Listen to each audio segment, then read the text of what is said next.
Hello दोस्तों, मैं राम कुमार नेता फिर से लेकर आया हूं एक नई वीडियो। आज हम लोग पढ़ने वाले हैं क्लास 12वीं के जीव विज्ञान चैप्टर 1 के मोस्ट इम्पोर्टेंट क्वेश्चन 1 नंबर वाले को देखेंगे। तो चलिए शुरू करते हैं, सरल भाषा में देखते हैं। तो ध्यान से देखिएगा तभी समझ में आएगा, ठीक है। तो चलिए यहाँ पर शुरू करते हैं। यहाँ पर हमारा क्या है, हम पढ़ने वाले हैं कक्षा 12वीं। कक्षा 12वीं आपका सब्जेक्ट हो जाएगा कक्षा 12वीं सब्जेक्ट बायोलॉजी, ठीक है। हम लोग पढ़ने वाले हैं कक्षा 12वीं सब्जेक्ट बायोलॉजी। और यहाँ पर हम लोग देखेंगे कि मोस्ट इम्पोर्टेंट क्वेश्चन को देखेंगे 1 अंक वाले, ठीक है। 1 अंक वाले इसमें देखेंगे अध्याय 1 इसमें है जीवों में जन्म का है, जीवों में जन्म, ठीक है। तो हम लोग आज पढ़ने वाले हैं कक्षा 12वीं सब्जेक्ट जो है बायोलॉजी, अध्याय 1 है जीवों में जन्म। उसमें जो है 1 नंबर वाले मोस्ट इम्पोर्टेंट क्वेश्चन को देखेंगे। तो चलिए हमारा शुरू करते हैं। चलिए हमारा जो है पहला क्वेश्चन है, यहाँ पर पहला हमारा क्वेश्चन है वो बोलता है कि युग्मक संलयन जीव के शरीर के भीतर होता है। क्या बोलता है कि युग्मक संलयन जीव के, यहाँ पर बोला है युग्मक संलयन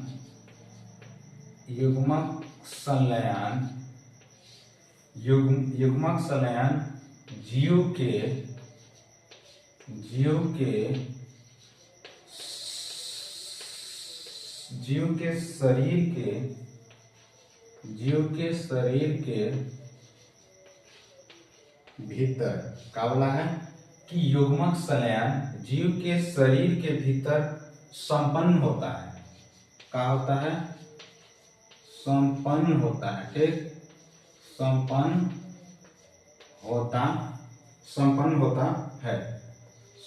होता है। यहाँ पर लिखते हैं अब, यहाँ पर भी लिखा है यह प्रक्रिया कहलाती है। क्या लिखा है? यह प्रक्रिया कहलाती है। यहाँ पर हमारा पहला क्वेश्चन का है, पहला क्वेश्चन है कि युग्मक संलयन जीव के शरीर के भीतर संपन्न होता है, यह प्रक्रिया क्या कहलाती है, ठीक है। तो पहला हमारा जो क्वेश्चन है वो है युग्मक संलयन जीव के शरीर के भीतर संपन्न होता है, यह क्या कहलाती है। तो यहाँ पर इसका आंसर हो जाता है कि आंतरिक निषेचन। क्या हो जाता है? उत्तर में आपका आ जाएगा आंतरिक निषेचन।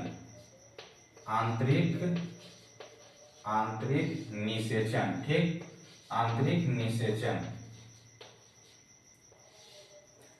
देखिए यहाँ पर युग्मक संलयन जीव के शरीर के भीतर संपन्न होता है, यह प्रक्रिया आंतरिक निषेचन कहलाती है। यदि युग्मक संलयन जीव के शरीर के बाहर होता है तब इसे बाह्य निषेचन कहा जाता है, ठीक है। ध्यान दीजिएगा। अब देखते हैं यहाँ पर दूसरा क्वेश्चन का पूछ रहा है। दूसरा क्वेश्चन में दिया है कि प्रजनन एक महत्वपूर्ण जैविक प्रक्रिया है। प्रजनन एक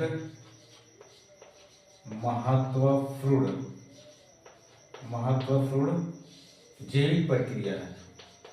क्या है? जैविक प्रक्रिया है।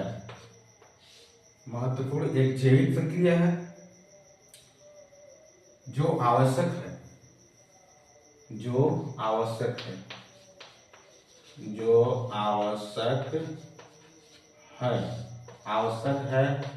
क्यों पूछा है? क्यों आवश्यक? यहाँ पर दूसरा क्वेश्चन का कहता है कि प्रजनन एक महत्वपूर्ण जैविक प्रक्रिया है जो आवश्यक है। क्यों आवश्यक है? तो इसका आंसर आपका हो जाएगा, यहाँ पर आंसर हो जाएगा किसी प्रजाति की निरंतरता बनाए रखने के लिए। कहा जाएगा किसी प्रजाति के निरंतरता बनाए रखने के लिए, ठीक, बनाए रखने के लिए।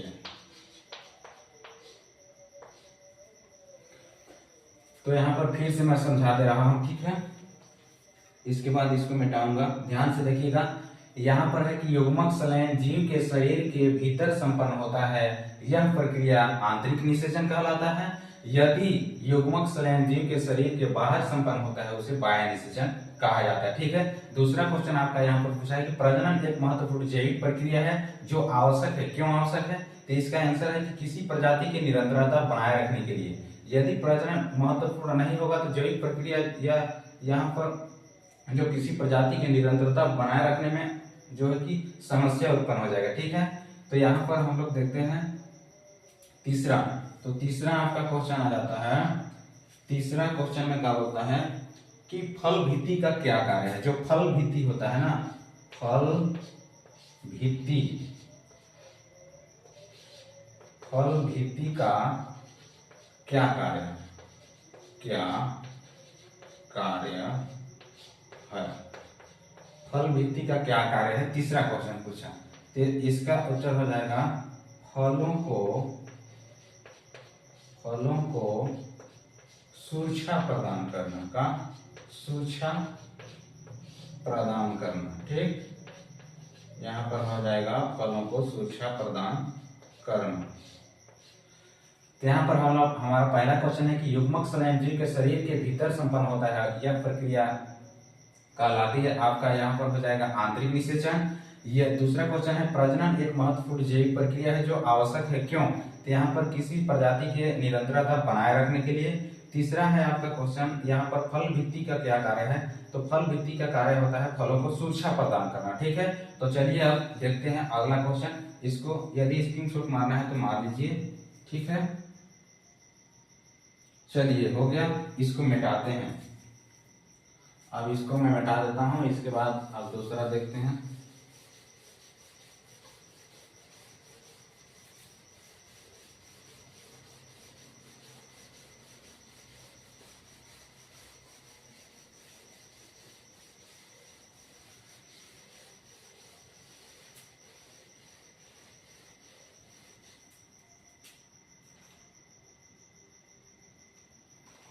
तो चलिए अब चौथा देखते हैं। चौथा हमारा क्वेश्चन का है, चौथा क्वेश्चन यहाँ पे पूछता है क्लोनिंग किसे कहते हैं।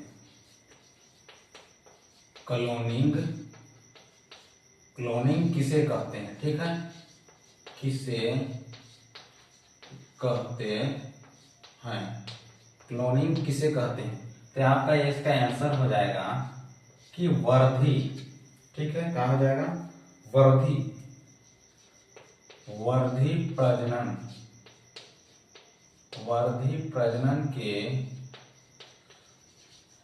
अंतर्गत, वर्धी प्रजनन के अंतर्गत कोशिकाओं के, ठीक है, कोशिकाओं, वर्धी प्रजनन के अंतर्गत कोशिकाओं के गुणन, कोशिकाओं के गुणन यहाँ पर हो जाएगा कि वर्धी प्रजनन के अंतर्गत कोशिकाओं की गुणन की क्रिया को, वर्धी प्रजनन के अंतर्गत कोशिकाओं के गुणन की क्रिया को क्लोनिंग कहते हैं, क्लोनिंग कहते हैं। ठीक है, क्लोनिंग कहते हैं। अब यहाँ पर आता है पांचवा क्वेश्चन में क्या बोलता है। पांचवा में यहाँ पर बोलता है कि फूल का कौन सा भाग प्राय फल का निर्माण करता है। तो यहाँ पर पूछता है कि फूल का कौन सा भाग फल का निर्माण करता है। किसका? फल का निर्माण करता है।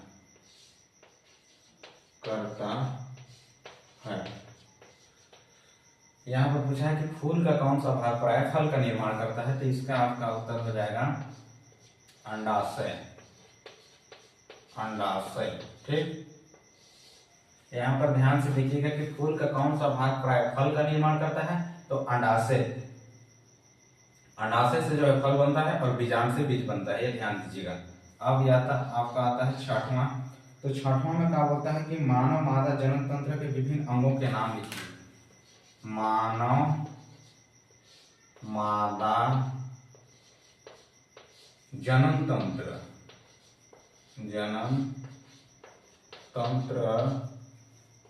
के विभिन्न अंगों के नाम लिखिए। ठीक, अंगों के नाम लिखिए।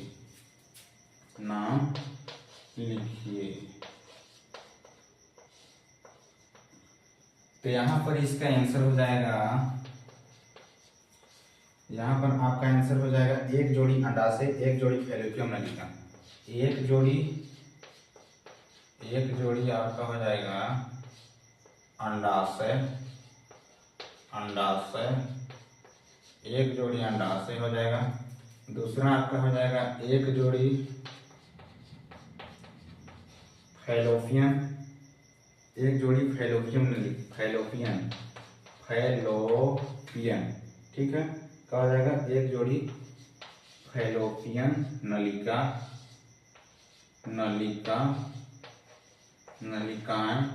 एक जोड़ी फैलोपियन नलिकाएं। ठीक है, और गर्भाशय तथा योनि, और यहाँ पर हो जाएगा गर्भाशय और योनि मार्ग। ठीक, योनि मार्ग। तो ये जो है कि विभिन्न मानव मादा जनन तंत्र के विभिन्न अंग के नाम है। तो चलिए यहाँ पर ध्यान से देखिएगा कि क्लोनिंग किसे कहते हैं। तो वर्धी प्रजनन के अंतर्गत कोशिकाओं की गुणन की प्रक्रिया को क्लोनिंग कहते हैं। ठीक है, और दूसरा पांचवा आता है आपका कि फल का कौन सा भाग प्राय फल मतलब फूल का कौन सा भाग प्राय फल का निर्माण करता है। तो अंडाशय से जो फल का बनता है, पुष्प के अंडाशय से फल का बनता है, पुष्प के बीजांड से बीज बनता है। ठीक है, छठवां आता है मानव मादा जनन तंत्र के विभिन्न अंगों के नाम लिखिए। तो यहाँ पर उत्तर में आपका हो जाएगा एक जोड़ी अंडाशय, एक जोड़ी फैलोपियम नलिका। फैलोपियम नलिका को अंडवाहिनी भी कहा जाता है। ठीक है, अब यहाँ पर गर्भाशय तथा योनि मार्ग। ठीक है, तो ये होता है आपका 5। यहाँ पर आपका 6 मोस्ट इम्पोर्टेंट क्वेश्चन है। ये जो है कि 12वीं बायोलॉजी चैप्टर 1 के 1 नंबर वाले मोस्ट इम्पोर्टेंट क्वेश्चन है मेरे हिसाब से, तो इनको देखिएगा। तो आई होप, मैं ऐसा करता हूँ मेरे वीडियो आप लोगों को अच्छा लगा हो तो लाइक सब्सक्राइब कमेंट करना ना भूलेंगे। धन्यवाद।